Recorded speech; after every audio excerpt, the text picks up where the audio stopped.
I'm Sarah Bronin, the chair of the Advisory Council on Historic Preservation, and for today's Preservation Short, I'm here in the south end of Portsmouth, New Hampshire. In the 1600s, English settlers came here to the homelands of the Abenaki tribal nation and set up this city.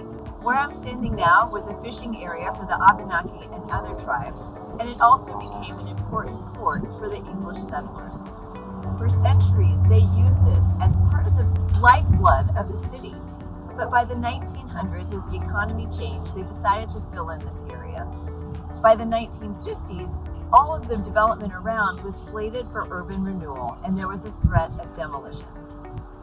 Preservationists saved this area then from the threat of urban renewal, but there's another threat that's right underneath our feet.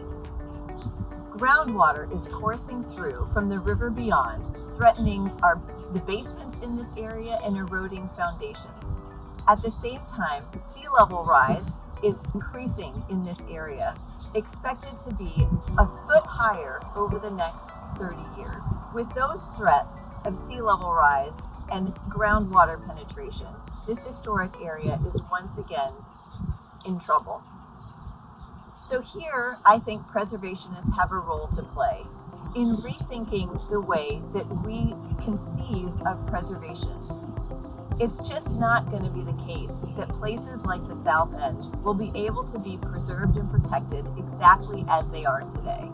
That's true for Charleston, for Miami, for Annapolis, for Ellis Island, and for a broad range of American communities that are threatened by both coastal flooding and by inland flooding. So we as preservationists have to tackle this challenge by working bolder and faster to adapt our preservation laws and policies to new realities.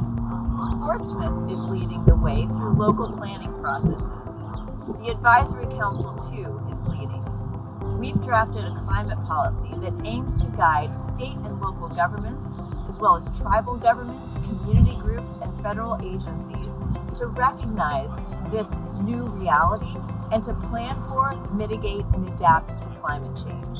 Our climate policy pushes for greater flexibility in the standards that bind preservationists, including the Secretary of the Interior's standards on the treatment of historic properties. Together, we can envision a new way of thinking about preservation and adapting the places we love to the climate risks that are upon us. Please check out our policy on our website, follow us on social media at ACHP, and get involved in your community, whether it's the local community, state, or even our work at the federal level, to help us all work together to tackle this important question.